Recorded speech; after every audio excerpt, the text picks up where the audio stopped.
irmãos com a paz do Senhor, amém? Amém. Quem se encontra alegre de estar na presença do Senhor, dá glória a Deus. Não há lugar melhor para se estar do que o lugar em que Deus se faz presente. Quero aqui externar a minha alegria de estar retornando aqui a esta casa, agradecer a Deus por este ministério tão abençoado e que tem aberto as portas, agradecer a Deus pela vida do pastor Enoque, que tem recebido com tanto carinho, pela vida do meu tio, o presbítero, o evangelista, aliás, Marco Aurélio, ouvi a consagração. Que Deus continue abençoando a cada um aqui presente, tanto o corpo de obreiros quanto membros. Que Deus nos abençoe poderosamente mais e mais, em nome de Jesus. Irmão, abrindo comigo a sua Bíblia, no livro de Josué, capítulo de número 5, no seu verso de número 13. Estaremos lendo do verso 13 ao verso de número 15.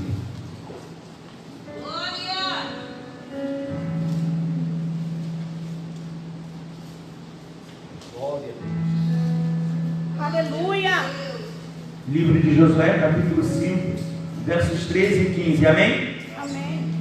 Nos diz assim a palavra de Deus: E sucedeu que, estando Josué ao pé de Jericó, levantou seus olhos e olhou, e eis que se pôs em pé diante dele um homem, que tinha na mão uma espada nua. E chegou-se Josué a ele, e disse-lhe: És tu dos nossos inimigos ou dos nossos? E disse ele: Não, mas venho agora como príncipe do exército do Senhor. Então Josué se prostrou sobre o seu rosto na terra, e o adorou e disse-lhe: Que diz meu Senhor ao seu servo? Então disse o príncipe do exército do Senhor: Descalça os sapatos de teus pés, porque o lugar em que estás é santo. E fez Josué assim. Irmãos, nós estamos aqui diante de uma passagem bastante conhecida, porque a passagem que nós acabamos de ler está nos mostrando alguns dos momentos antes da conquista da cidade de Jericó. E os textos, os capítulos anteriores, vêm nos falando sobre como o povo de Deus chegou ali. Nós sabemos que o povo de Deus, ele realiza a sua travessia em meio ao Rio Jordão. Só que após realizar a sua travessia, a palavra de Deus nos mostra que o povo, o próximo passo, era a conquista da cidade de Jericó. Só que a palavra do Senhor também nos mostra que ao invés do povo de Deus ir direto para tomar a cidade, eles ficam detidos em um lugar chamado Gilgal. E esse Gilgal, alguns historiadores, alguns geógrafos falam que o lugar em que eles estavam situados era um lugar semelhante a um vale. E eu fiquei questionando, e eu fiquei meditando nessa passagem, e a palavra do Senhor nos fala que ao invés de eles avançarem, eles param ali, e eles ficam ali por um período de cerca de 1 ano mais ou menos. E a palavra do Senhor nos fala que nesse período de 1 ano, que eles passam no vale de Gilgal, ou no lugar de Gilgal, ali eles realizam 2 cerimônias. Uma cerimônia que deveria ter sido realizada anos atrás no deserto, e uma outra cerimônia que eles continuavam observando. A palavra de Deus nos mostra que a primeira cerimônia que eles realizam é a cerimônia da circuncisão. E nós bem sabemos e nós bem entendemos que a palavra do Senhor nos declara que Deus, ele falou com Abraão: Olha, Abraão, a minha aliança que eu faço contigo será a seguinte: todo macho de 8 dias sendo apresentado a mim, ele tem que ser circuncidado. E isto me será por sinal, ou isto será sinal de aliança entre mim e ti. E será com este sinal que eu farei cumprir as minhas promessas. E aqui o povo de Deus não havia observado esta promessa, porque nós sabemos que o povo de Deus havia passado por um período de cerca de 40 anos no deserto. E nesses 40 anos no deserto, a palavra de Deus nos mostra que ao invés do povo do Senhor se preocupar em passar esses 40 anos, aleluia, obedecendo a palavra de Deus, ao invés, aleluia, de usar o seu tempo no deserto para desenvolver uma comunhão, uma intimidade com o seu Deus, a palavra de Deus nos mostra que esse povo perde o seu tempo adorando a outros deuses. Esse povo perde o seu tempo murmurando contra a sua liderança. Esse povo perde o seu tempo. Bruno, por que você está enfatizando tanto esta palavra perder tempo, esta expressão perder tempo? Porque a palavra de Deus, ela nos mostra que todo aquele que passa o seu tempo ao invés de orar, ao invés de jejuar, ao invés de buscar, ao invés de ler a palavra, gaste o seu tempo murmurando, fofocando, nos tais, aleluia, nos fuxicos gospels pela internet, aleluia. Esse não está investindo tempo, esse está perdendo o seu tempo. Eu quero te dizer uma coisa: Deus, Ele não nos chama para gastarmos tempo, Ele não nos chama para perdermos tempo, Ele nos chama para investirmos tempo orando, investimos tempo buscando, investimos tempo guardando e meditando a sua palavra. É assim que o povo de Deus investe o seu tempo. E isso é investimento porque mais cedo ou mais tarde nós vemos o retorno deste investimento. E este retorno é sempre algo benéfico para nós. E a palavra de Deus nos fala que o povo do Senhor gasta o seu tempo fazendo todas essas coisas. Só que a palavra de Deus também nos fala que uma geração se passa, a outra se levanta. Daquela geração que saiu do Egito, a palavra de Deus diz que há apenas 2 remanescentes, um por nome de Josué e o outro por nome de Caleb. Sabe por quê? Aí nós vemos a diferença entre quem serve a Deus de verdade e entre quem só quer ter o nome de servo e serva do Senhor. Porque aquele que serve a Deus de verdade, a palavra de Deus nos mostra que quando Josué e Caleb, eles chegam diante do povo, eles falam: olha, a terra até tem gigante como esses aí falam, a terra até tem alguns empecilhos como eles falam, mas ela é boa, é uma terra que manda leite e mel, e se Deus nos prometeu, Ele é fiel para cumprir. E a pergunta que não cala: você tem a mesma fé que Josué e Caleb? A palavra de Deus mostra que Josué e Caleb foram um verdadeiro remanescente de Deus em meio à apostasia, em meio à murmuração e em meio à idolatria. Deus, Ele chama a mim e a você, ainda mais nos tempos terríveis em que nós vivemos, para nós pararmos de andar como qualquer um, para nós pararmos de falar como qualquer um e começarmos a andar como servos e servas do Senhor. O Senhor está levantando um remanescente nessa geração para pregar a palavra, para curar os enfermos, para anunciar que Jesus Cristo é o mesmo ontem, é o mesmo hoje e será eternamente, que Jesus Cristo salva, que Jesus Cristo cura, que Jesus Cristo ainda batiza com o Espírito Santo e Ele ainda vai voltar para buscar a sua igreja. E esse remanescente, na pessoa de Josué e Caleb, eles entram na terra prometida, eles atravessam o Rio Jordão.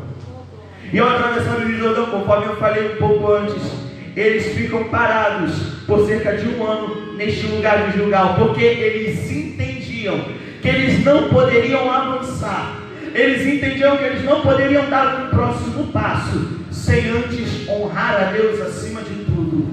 E sabe o que eu vejo de mais interessante? Nós estamos vivendo num tempo em que é mais fácil, em que as pessoas estão tão ansiosas, mas tão ansiosas, que se esquecem de honrar a Deus e já quer tomar um passo à frente de Deus. Mas Deus te trouxe esta noite aqui para te dizer: ei, antes de você dar um passo, lembra de me honrar primeiro. Antes de você fazer qualquer outra coisa, lembra de buscar a minha face. Antes de você fazer qualquer outra coisa, busca ter intimidade comigo. Antes de você prosseguir pelo seu trabalho pela manhã, dobre o seu joelho e fale, ore por pelo menos 5 ou 10 minutos. Aleluia. Quando você for fazer qualquer outra coisa, não se esqueça de colocar Deus à frente de tudo. Aleluia. A palavra de Deus nos fala que eles então, ao invés de tomar o próximo passo, eles realizam essas 2 cerimônias: a cerimônia da circuncisão e a cerimônia ou a celebração da Páscoa. E a palavra de Deus nos mostra que após eles terem feito isso tudo, Deus então virou para o seu povo e disse: agora eu retiro de vocês o opróbrio, ou seja, eu tiro de vocês a vergonha do Egito. Por quê? Porque vocês observaram a minha palavra, coisa que há muito tempo o meu povo já não fazia. Há 40 anos o meu povo só viveu murmurando, mas pela primeira vez depois desses 40 anos, o meu povo se lembrou de mim. Como o meu povo se lembrou de mim, eu ponho a minha mão sobre o meu povo, eu retiro a vergonha, eu retiro o opróbrio, eu retiro a maldição, eu retiro o desprezo. E agora digo para o meu povo, prossiga, porque eu sou contigo. Eu não sei como é que você se encontra nessa noite, eu não sei qual é o teu vale, eu não sei o tamanho, a intensidade que tem sido o teu vale, mas Deus te trouxe hoje aqui para te dizer: ei, não saia do vale enquanto algumas coisas não forem colocadas no seu devido lugar. Glória a Deus. Vale, eu entendo, aleluia, eu aprendo com essa passagem que o vale às vezes serve para colocar no lugar aquilo que não foi resolvido no deserto. Porque a palavra de Deus nos mostra que no deserto Deus estava tratando com o povo, Deus estava falando e alertando o povo a respeito de idolatria e outras coisas mais. E a palavra do Senhor, Ele nos diz, aleluia, que com o decorrer do tempo o povo caía no mesmo ato da idolatria, no mesmo ato da apostasia, até que chegou o momento em que Deus permite que venha sobre o povo o cativeiro da Babilônia. Calma aí, Bruno, você está indo lá na frente, eu vou te explicar por que eu estou indo lá na frente. A palavra de Deus diz que vem o cativeiro da Babilônia e o povo passa cerca de 70 anos no cativeiro. Depois desses 70 anos, a palavra de Deus diz, aliás, no meio destes 70 anos, quando Deus levanta o profeta Ezequiel, qual é a visão de Ezequiel 37? Um vale de ossos. E o que representava esse vale? Era o cativeiro da Babilônia. Porque aí a palavra de Deus fala que este vale, o vale do cativeiro da Babilônia, aconteceu para tratar a idolatria do povo que não foi tratada no deserto. Bruno, o que você está dizendo? Eu estou dizendo que Deus está nos travando em meio a essa quarentena, em meio a essa pandemia, para nos dizer: começa a colocar no lugar as coisas que estão fora, começa a rever as suas prioridades. Tem gente que a prioridade é a bênção, tem gente que a prioridade é os bens materiais, tem gente que a prioridade é isso, aquilo ou outra coisa mais, mas Deus te trouxe aqui para te lembrar que não existe prioridade maior do que a sua comunhão e aliança com Ele. E eu quero te dizer, a nossa maior prioridade é a comunhão com Ele, porque sem comunhão com Ele não somos nada, não somos ninguém, não somos a lugar nenhum. Qualquer bem, qualquer bênção, qualquer milagre que nós alcançamos, tendo Deus, não tendo Deus como nossa prioridade, não nos vai nos valer de nada. Deus tem que ser a nossa prioridade, e Ele foi a prioridade do povo.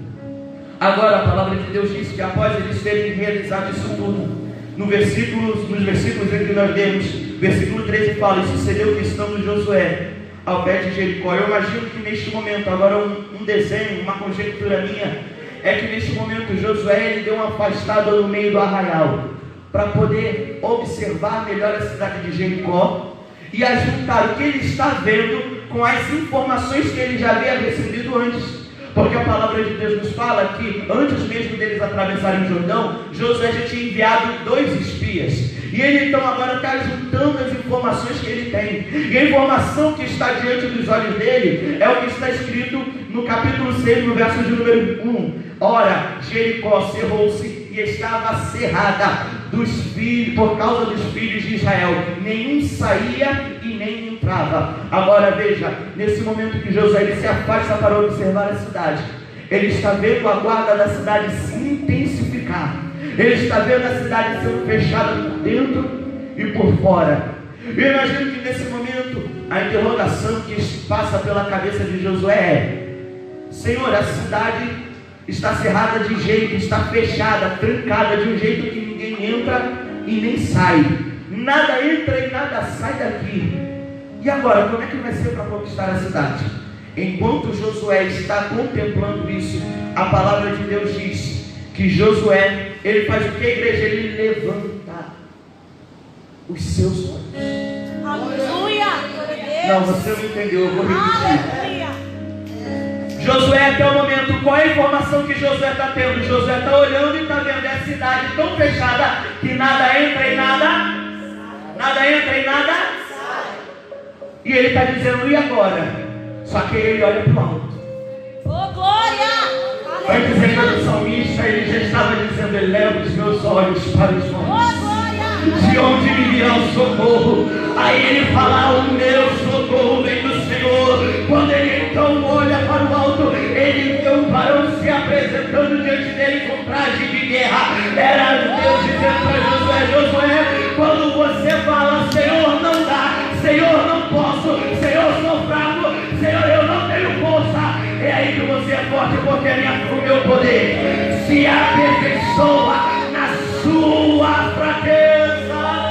Eu não sei para quem está sendo essa palavra, mas eu tenho uma palavra para liberar. Para de olhar para quem está à direita, para quem está à esquerda. Para de olhar para quem está lá para frente. Para de olhar para quem está embaixo. E olha para cima, olha para cima. Olha para cima que o teu socorro vem de lá. Olha para cima que o teu auxílio vem de lá. Olha para cima, igreja.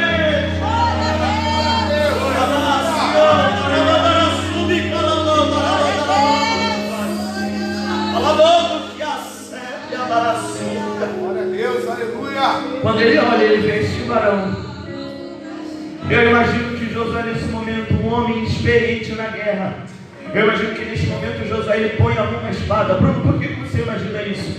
Ora, um homem experiente de guerra, experiente de peleja, ele sabe que está em território que Deus falou que é dele, mas ao mesmo tempo quem está no momento no território não é povo amigo, é povo inimigo. Então ele vai suspeitar de qualquer um que vai chegar, qualquer estranho, qualquer desconhecido.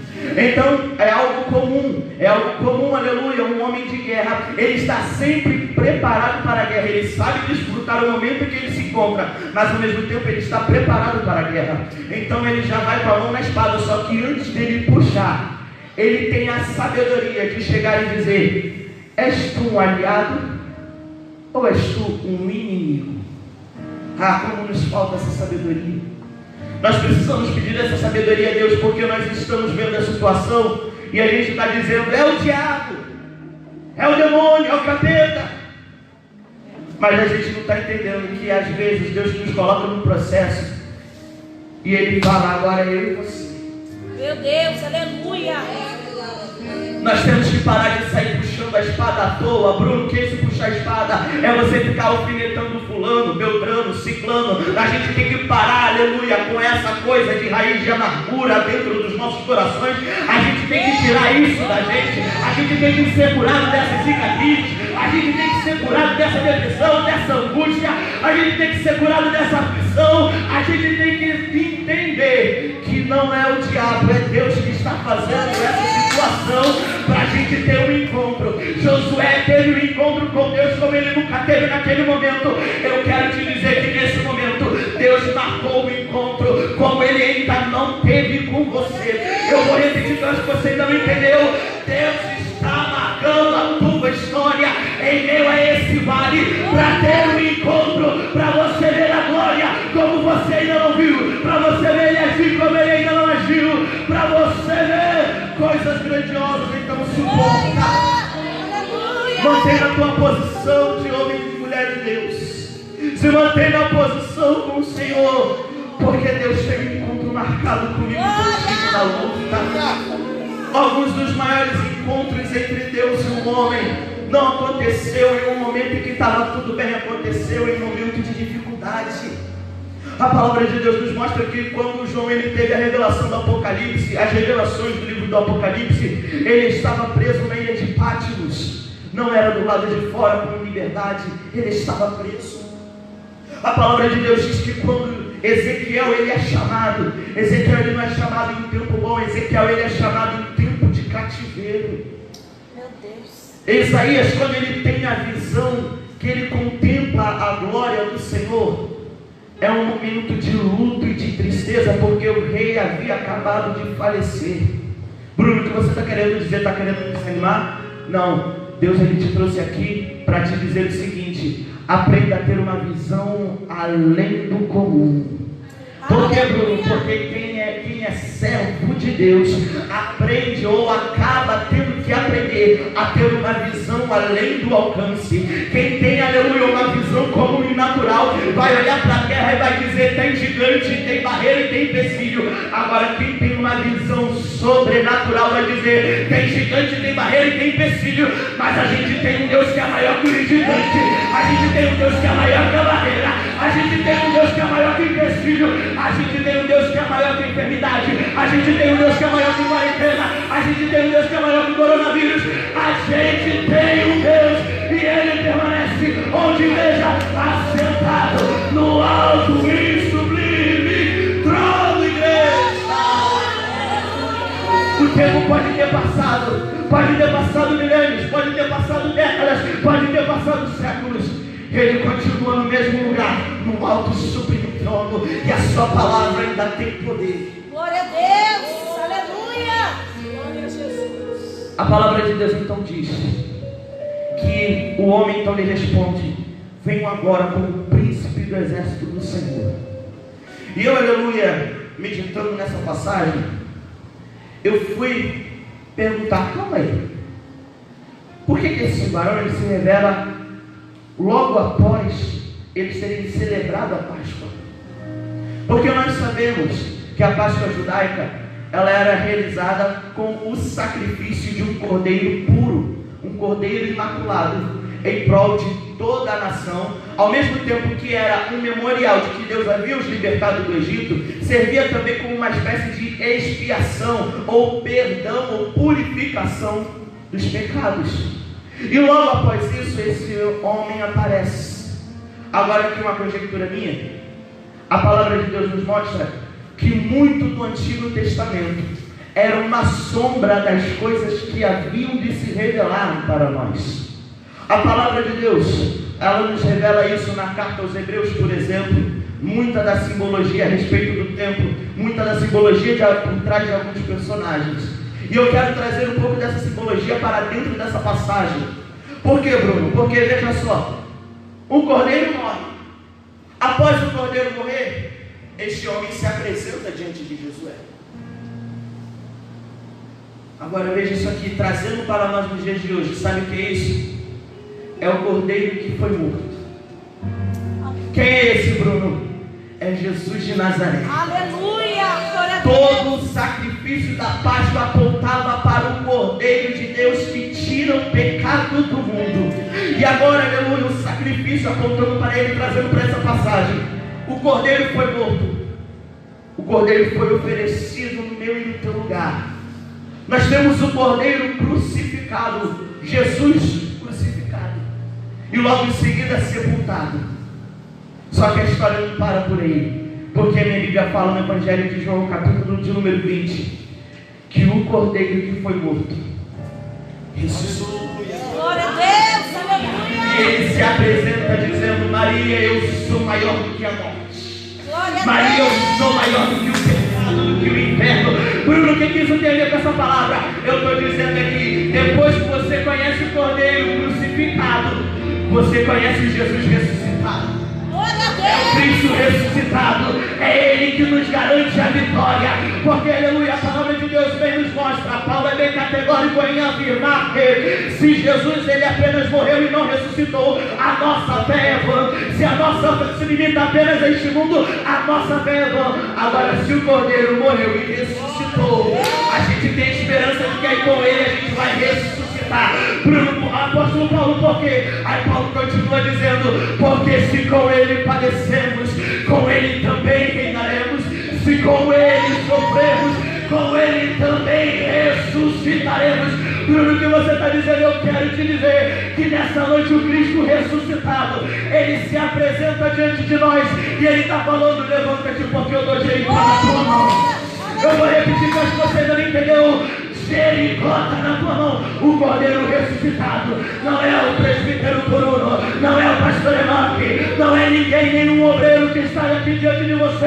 É Jesus o Nazareno ressuscitado que chega diante de você e fala: independente da circunstância, eu te dou a vitória, persevera. Independente da circunstância, eu te dou a vitória, apenas obedece a palavra. Independente da circunstância, eu apazigo o fogo, eu abro o mar para você passar, eu sou contigo, apenas continue com os seus olhos para o alto. Eu te convido nesse momento a ficar de pé. Nós vamos pedir neste momento para que o Senhor Ele venha ampliar a nossa visão, para que assim como Josué ele pôde olhar para o alto e pôde ver o Senhor se apresentando a ele e ouvir que Jericó era dele, que hoje Deus ele possa abrir os nossos olhos para que a gente também possa contemplar a glória, que Deus possa abrir os nossos ouvidos para que a gente possa ouvir a sua voz falando conosco. Soberano Deus, eterno Pai, Deus bendito, Deus tremendo, Deus Todo-Poderoso, Deus de maravilha, Deus de poder, Deus de glória, Deus de graça. Neste momento, ó Pai, eis aqui, meu Senhor amado, o teu povo, eis aqui, Senhor, a tua igreja.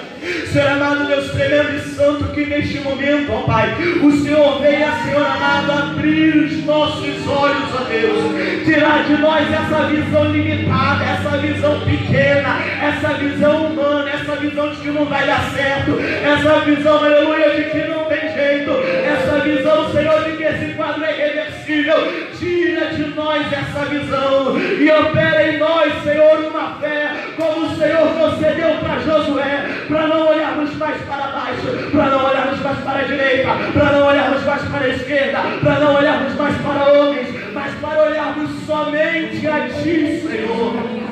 Oh Deus, abre os nossos ouvidos, oh Pai, para que a gente pare de ouvir a voz dos homens e ouça a Tua voz nos direcionando. Ouçamos, Senhor amado, a Tua voz, Senhor, dizendo que Jericó, Senhor, já tem nos entregado, ó Pai. Senhor amado, em nome de Jesus, vem trabalhando, Senhor, vem trabalhando, peça a Ele, Senhor, retira de mim toda a visão limitada, retira de mim, Senhor, toda a visão, Senhor amado, de curto alcance, me dá uma visão, Senhor amado, conforme a fé, uma visão de longo alcance, uma visão, meu Pai, de acordo com o Teu sobrenatural, Senhor. Aleluia.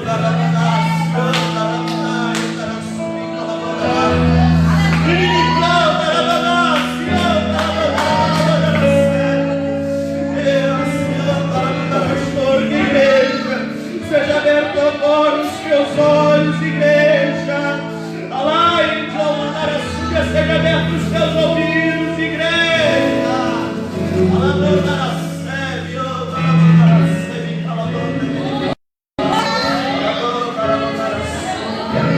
E a Senhora dessa oportunidade, em nome de Jesus.